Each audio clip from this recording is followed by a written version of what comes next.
Welcome to the Two Henry podcast. Henry Davis Jr. Councilman Henry Davis Jr. And I'm here with Henry Davis Sr. And you got it there, right? So we look forward to you guys enjoying yourselves for the next half hour. Thank you for tuning in. Hey, we're back, you guys. Haven't seen you guys in a while. I really appreciate you guys tuning in, and thank you for the opportunity to give you something and allow you to listen to something that's probably a bit different than you normally do. Again, look, we're doing this thing here, and have been doing this thing for, I think this is the fourth or fifth one, and we're going to continue to do these. You're going to roll them out over your social media sites. We're going to roll them out over any platform that we can so that you guys get an opportunity to listen to the Two Henrys. But we're going to really touch upon a lot more community issues than most of your other podcasts. We're going to bring in a flavor of politics, family, religion, definitely, and want to just kind of like mix it up. But I mean, you're going to get the politics, right? You know, yours truly right here. So I'm going to get started today. I think we're going to have a discussion about something that I think many of you probably have even thought about. And what are we talking about today? We're talking about the possibility of having a black mayor in the city of South Bend. Okay, so I am a little stuck on that one because I didn't climb that mountain twice. And so I'm not even necessarily interested in the possibility. I think my question or my idea, my thought is, why haven't we? I mean, why haven't we had the opportunity to see something that looks like us in an executive leadership position that is over this city, not the county or anywhere else, the city? It's the people that are in place, in my estimation, that would be able to push it through, to prepare a man's or a person's heart to receive a person of color as... No, I don't like the person of color stuff. People say that all the time. That's a black man right there. That's a white man there. That's a, there's nothing wrong with saying what it is. Seeing a black man at the helm of the city. Or a black woman. Well, black man at this point. Okay, well, that's what you say. I think a woman should have equal access to it as well, That's what we're talking about. Okay. Yeah, I think it was okay. I think it'll be actually fun, to be honest with you. Get a different type of spirit and idea out there. But anyhow, we're talking about the representation of someone being black in that seat, all right? Well, reason I said a black man... black men are being marginalized. They're being pushed to the back as far as black men, black women. White men, to me, doesn't want to see a strong black man leading the city.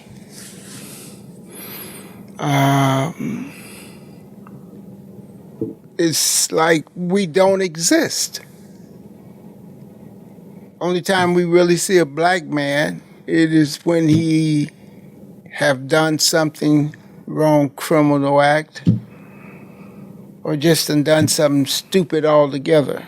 Or just be a target. You may have not even done anything wrong. You may have been doing what you're supposed to be doing, and you end up on the front page of the newspaper. I said I was going to use this today, so check this out, you guys. Look, this is what happens, right? This is your image of what your leadership shouldn't do, right? He shouldn't stand up for people. He shouldn't stand up with white folk who are a part of another party, Republican.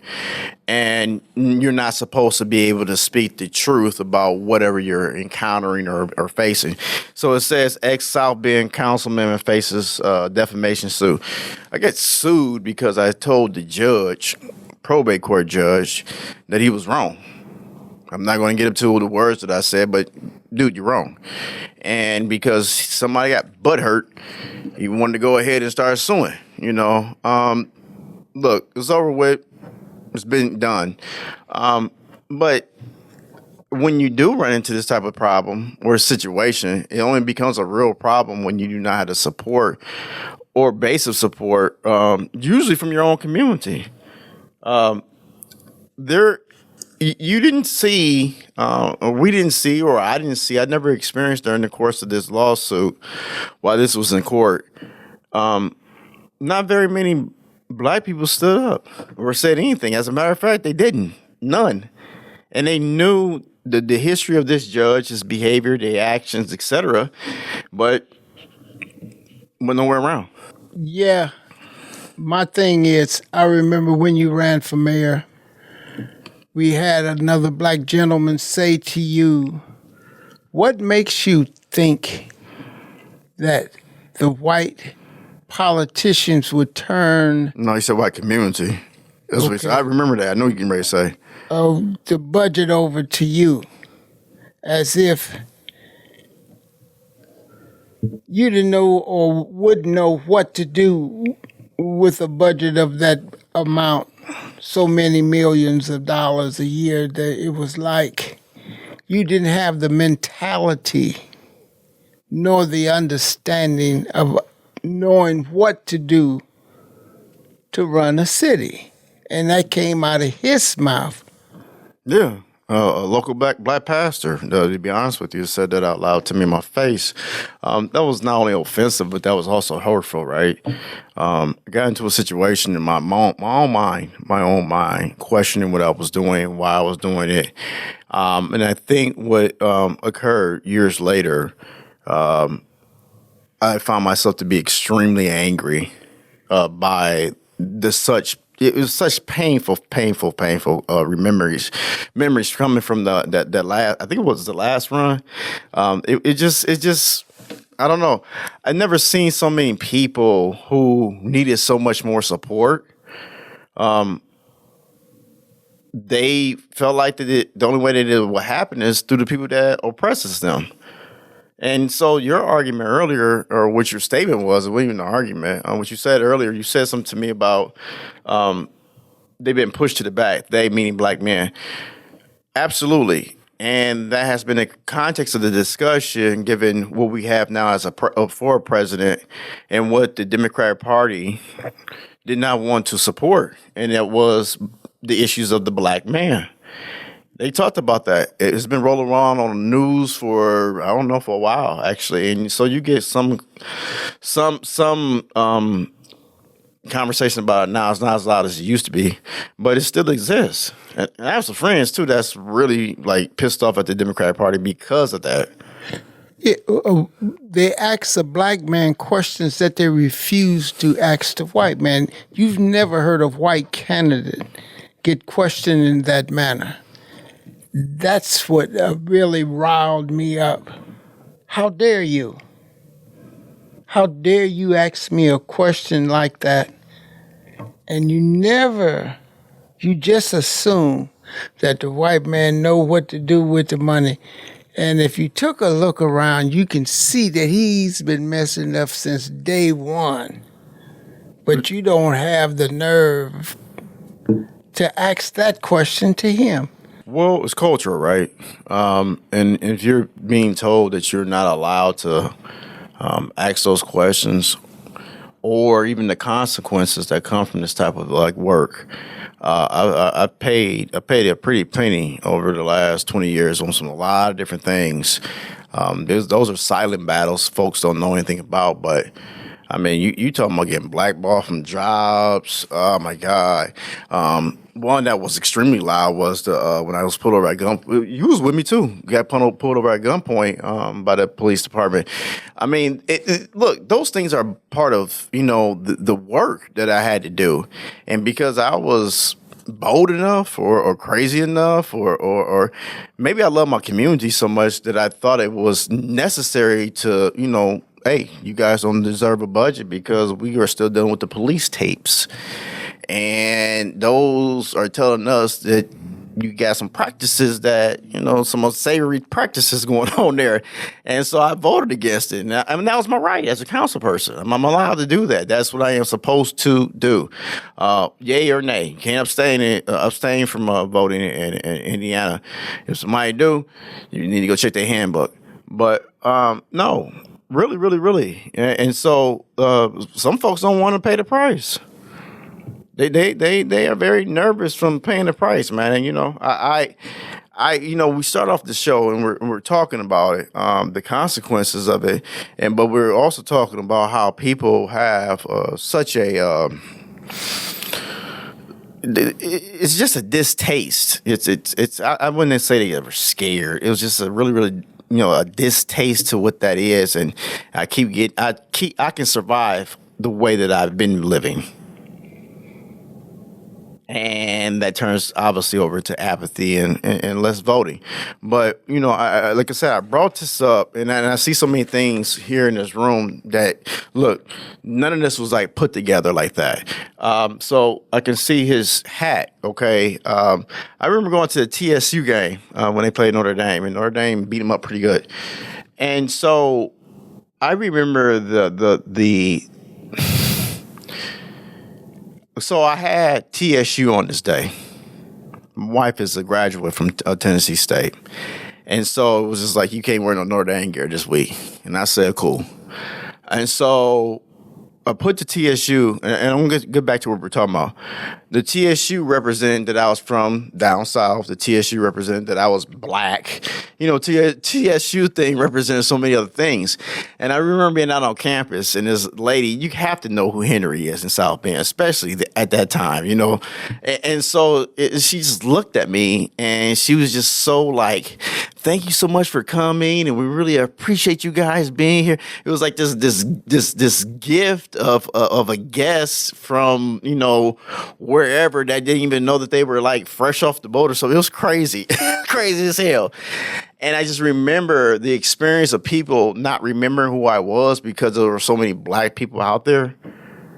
And I remember how uncomfortable that was, not only for me, but for those as well. And we began to talk about, why hasn't this happened for South Bend? I think that we are way behind when it comes to race relations here in South Bend. What do you think? I don't think we're so much way behind. I just think they do not. Who is they? White people do not celebrate the black male. If you're not kissing their behind, or bringing them coffee, or washing their car, they do not recognize you. Not all of them, but the ones in the position to push for change. I have to believe that they don't believe that we want change as a black man. The white establishment seems like they always have an answer. You can say we can do it this way. They say yeah, but it's always that but. And our ideas, the motivation that we have is always pushed aside. Is that because a pattern of behavior was established by some black community leaders? So, like, let me say this. I come in, and it was before 2008. I started as a precinct committee chairman, then I went to state delegate, and then I became a council person. And so I had a few years in between, start to the real start. And so when I came in, starting out from that ground level, there was this thing that I remember experiencing from black men in this community that were once were leaders here or supposed leaders here in South Bend. Because now I'm getting the information from the inside. I get to actually see what's going on here. And I remember my trip into politics, and it started with me actually running an election for precinct committee chairman. If you don't know what precinct committee chairman is they are very, very supportive of the party itself. They do a lot of party work. That could be phone calls. That could be knocking on doors. I mean, whatever the party needs. But mainly the power of a precinct committee chairman would be the person who helps chooses or elects the leadership of the Democratic Party. Your local Democratic Party. And so very important seat. So getting that seat, I had to knock on doors and I had to stand out in front of the precinct polling place. And I was, 100 feet from the door I was. And I had to beg, smile, hug for people's votes. I remember that experience being just like that and also being told that I couldn't do it because I had to be appointed by the Democratic chairman. So the appointment from the Democratic chairman provides the Democratic chairman the vote. It's insane. No, you actually have to run for election because people actually vote for you. And I remember encountering other black men on a consistent basis telling me that this is how it works versus what I did know by what the book says. And it was just this thing you don't do that. Well, see, at that time, we do not, as a black people, choose our leaders. Our leaders are chosen for us. That's what he was saying. They were saying to me. Right, weak-ass men, weak-ass women, black women, when they changed Chapin Street into Martin Luther King Drive without one address on the street, not an address nowhere within that 4 or 5 block area. And then they had nerve enough to get on TV doing an interview, crying and thanking God for something like that. Those were the leaders that they had chosen. Those were the leaders that don't speak to people of their same color, their same race, to get what needs to happen within their community. These are the leaders that the white man chose and say, these are your leaders. These are your gatekeepers. What damn gate? Well, whatever gate they can use to stop you, man. I mean, look, this thing is deep, right? So my family have experienced quite a bit of stuff, man. I'm talking about from being denied opportunities for jobs, just real bad experiences on the job, the lack of support. I can go on for days, man, about that. So I get why you can get that type of cartoon character running around here in this area. And so that's why I was asking earlier, my predecessors set a tone on how you are supposed to behave. Chickens. They're chickens. Yeah, I got that. Now I'm getting ready to get real with it. No. They don't have any balls. Hey, man, look, man. Let's say what it is. Let's say what it is, because lives are destroyed because of this. Got people that are standing up, they're supposed to be standing up for their community, particularly for their race. And they're selling you out. I remember when they had the race riots back in the late 60s. A young man lost his leg because one of the chosen leaders went and told where they were meeting at. And as the people was coming in, so was the police department I got wild up in there. Surrounding the building. Yeah, I know, I got wild up in there. Out of that came a woman that they chose to be the leader. She hasn't done diddly since then. Nothing but sell out. And they yet herald her as an 80-year-old leader. No, we didn't choose her, but this is who they choose to recognize. So when someone else stands up as a leader, the newspaper, the television cameras, none of them want to give them airtime, because to give them airtime is to see that there is a leader that has been chosen, not by the white media. Yeah. So why haven't we had a black mayor? What be it is a woman, black man. Why haven't we had that? And I think what I was saying earlier about not only the media, but also just the choices that are made or how we follow behind the lead. And this is generations. This is just not, over the last couple of decades. This is a bill, right? It's profoundly counterproductive, counterintuitive to continue to behave that way, right? We never have seen that type of leadership that comes from the community, that looks like the community, not ever here in South Bend. I think South Bend has a proven history and track record of needing and only inviting one thing into the party.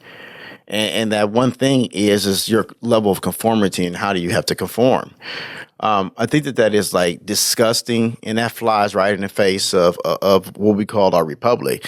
Now, I wanted to say this earlier because you're very clear right now about color. You're very clear about black, white, whatever that is. And I think that is very healthy in these type of conversations. And the reason why I think that that's healthy is because you do live in a republic. The republic, by definition, requires that level of participation from any minority group. We just can't cover all minority groups by saying minority or people of color. We have to announce what that is. The more we announce it, the more we become more comfortable with that very practice. There is no malintent in that. There is just intentionality. What I want to believe is that if we are being clear about the Constitution, the Republic itself, and it behaving the way it's supposed to behave, we are more. We have a loud microphone. We have the ability to announce that and be very clear about that and not be scared of it. That's our Constitution. United States. Well, I pledge allegiance to the flag, United States of America, to the republic for which it stands. And I've said this for years. That's your job. Now, does it come a consequence? Yeah, because free speech ain't free. it ain't free. You know what I mean? But I think people shouldn't be scared. Shouldn't be scared of that. That's what I guess I'm hitting at more and more. That's one of the reasons why you haven't seen anybody like me make it to that 14th floor chair. Because they know how to vilify a black man. It was like what Trump did. Well, they should vote for me because I got a mug shot. Yeah, that was. Come on, man. Everybody don't have a mug shot. I got one, but I want to share my vote because I got one. But I'm saying, saying nuts. That's how they marginalize the black man. Every black man got a mug shot. Every black man been arrested for something. His mentality is not high enough. He would know what to do with the budget, He would, like they said about Harold Washington, he's going to drive down Michigan Street in a purple Cadillac going the wrong way. They vilify. Why had to be purple? That's what the man said. He said a purple Eldorado. L-Dog. Yeah. Rag top, drop top. I don't know, whatever. Wait. Wow. We will be vilified. Our job as black men is to show that we are black men. We're man. We're made in the image of God and in His likeness. So we're here. We're highly intelligent. We have compassion. We know what love is. We know what a vision is. We know how to bring forth a vision and make it reality. We're black men. I hear you. I hear you, black man. So look, before we turn it off for this week's podcast, now this was intentional. The T-shirt. I wore this T-shirt intentionally. I went down. I had the opportunity to go down to Memphis. My son and his travel team had a tournament down in Memphis. This is, I don't know, about a month ago. And so my wife, my son, and I, we all had the opportunity to go to the Lorraine Hotel, the famous, infamous hotel where Dr. King was assassinated. And went through, looked at the exhibits, and you went to the room, and, all of that, is there. And so I got to experience that. Went to the bookstore, and this is all a great experience. Went to the bookstore, and I saw this T-shirt. I said, I like this one, man. Regardless of anything else that's maybe there, I really like this. I like this face. And I can go on and talk about, my introduction to Emmett Till's story when I was a little boy. That was scary. But I wore this because I knew that some of the topic would hit on what we was talking about, but wasn't completely sure. But I think this actually explains all of it. We've had a discussion about Moses, right? I don't think most people know who Moses Wright is. And I'm going to draw a parallel to what we're just going to talking about. This young man died at the age of 14. Now, I'm a 16-year-old, man. Come on, man. The beating was brutal. I mean, historical, right? So not only do we get the history of it, but we have to understand that there was more than just Emmett Till. There were a lot more. But because we do celebrate this one, we want to talk about it. And so whatever he did, however he did it, he calls attention to himself. I'm talking about Emmett Till, the wrong type of attention. And it was understood that you couldn't do what he did. They said he whistled at a woman. Well, he just gave the lady his admiration of what he thought about her, which was completely positive. He was just like, hey, you smoking, man. You hot. I mean, this is the story I got.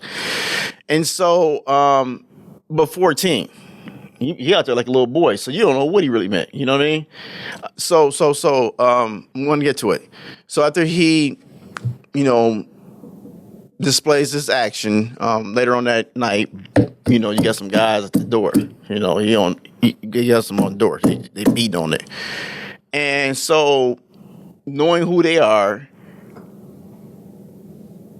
and you know what happened earlier, and Mr. Moses Wright, which is his uncle, may not even know who, was what happened earlier today.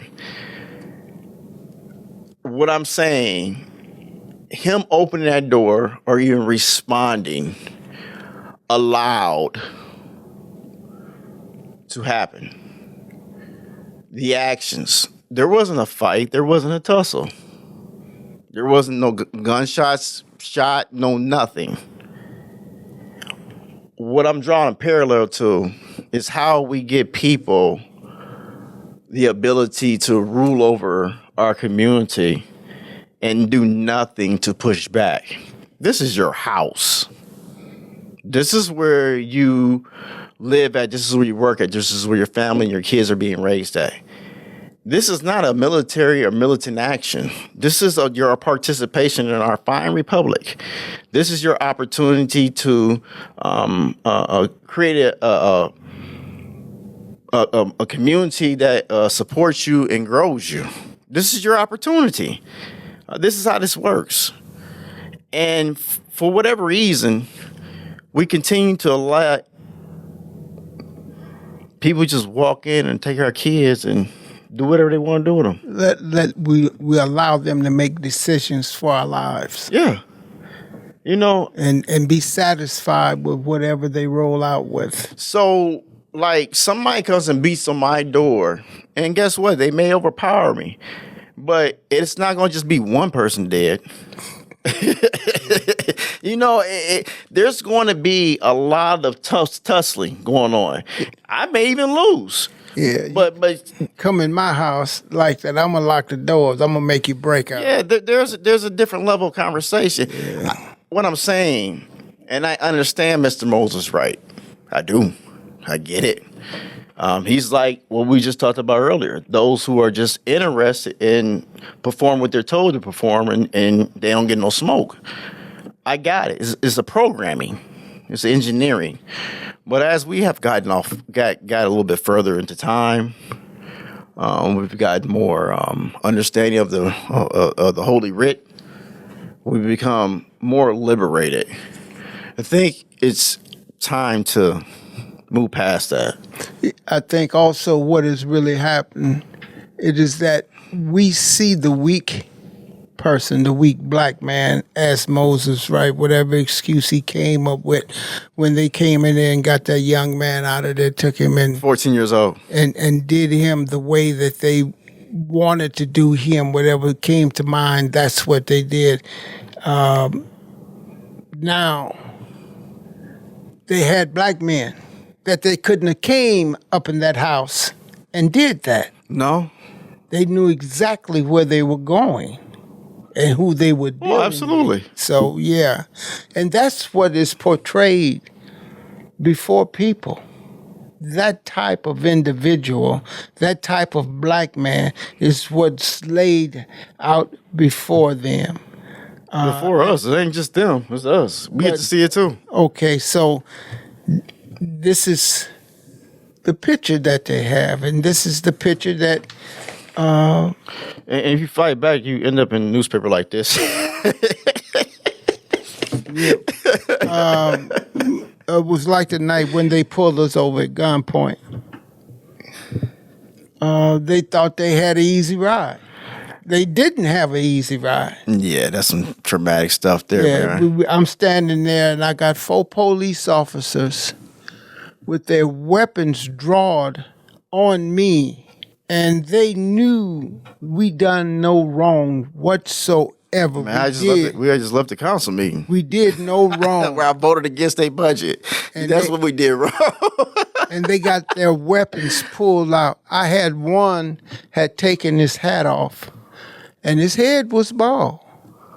And he has his gun on me, growling. He was emitting sounds from his throat. Yeah. And I looked at him. I said, "You want to shoot me? You want to kill me?"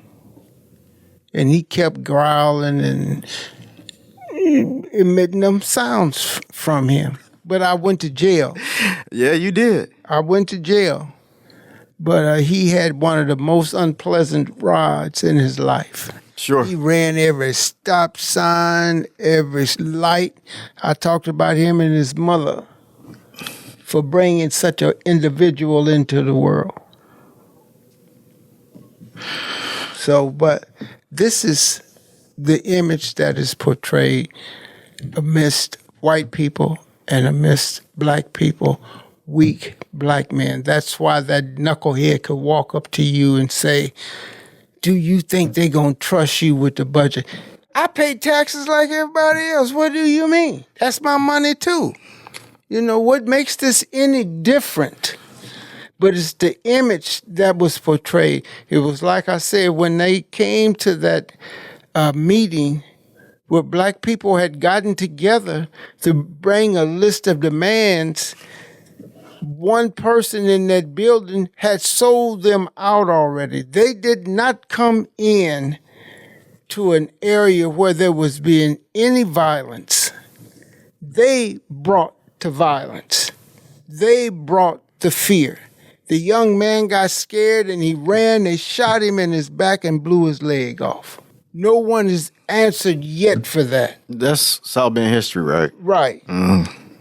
And now that same one that sold them out is down there in the same position as their leader that they put up for our leader. Never has been an election to say, let's make her leader.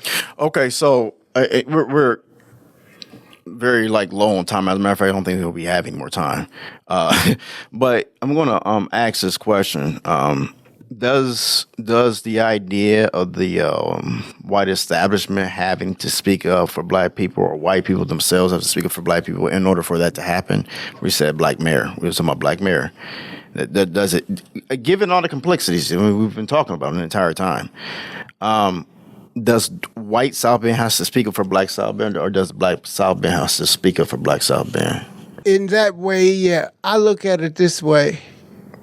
You speak up for the best candidate, whether he's white, black, green, yellow, purple, whatever color the man is. Well, that doesn't always mean the black guy that gets up or the black woman that gets up is the best candidate. We was talking about electing somebody in that looked like you and I. And I don't want anybody going in there looking like me and ain't got good sense. No, we don't play. That's going out the world backwards. See, we're first human beings. And race became an issue when they started to separate the human beings. Who was they? People. Okay. When they started putting black here, white here, Well, you could say the government. You think the government? they're part of it because there's people in the government. Yeah. Yeah, so when you Did the church do it? No, greed did it. Oh, okay. So you can be greedy in church and you can Money. be greedy in government too, right? Money Sure. did it. Money. The love of it. Yeah, money. The book says that too. the It says love of For money. the love of money. It's not. Right. Yeah. It's the root of all evil. Look, you guys, we'll be back. And thank you for tuning in. Really appreciate it. I think this conversation deserves another one, as well as we're going to get back to the charter school. I think because all of these are the same, it shares the same corner, right? They all hinge upon the same thing. We're talking about community. We'll end up talking about faith here. We're talking about family. That sounds familiar, and I didn't mean to do that, but that's how it came out. But we're talking about what helps create a community, and I think that we'll be able to start really wrapping these things up and putting some exclamation points out there for you guys, and hopefully like you guys actually enjoy it and share it with your friends and your family. Let's create the better conversation about what we can do versus what we can't do. What we can do, and not only what we can do, learn from our past. So that's why I got Pops over here. But hey, y'all, be easy. Good seeing you.